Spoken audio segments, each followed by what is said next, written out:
Eron Islom Respublikasi. Mana bu o'zbek do'stimiz 600 so'mlik benzin qimmatli qilib mashinasiga propan qo'ygan ekan. Propan aka necha pulga to'ladi? 7000 tuman Eron. Hali O'zbekistonga bilmem qancha pul bo'ladi, 7000 Eronning puliga bo'ladi. 7000 tumani bu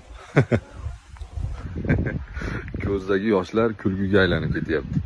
7000 tumanni men so'mga hisoblab beraman. Sizlar bu videoni propaganda qiladigan do'stlarga jo'natinglar. Aytinglarki bu videoni uchtonni bir joyga to'xtab olib ko'r do'stim. Har xil ta'sir qilishi mumkin. Narxi deylar.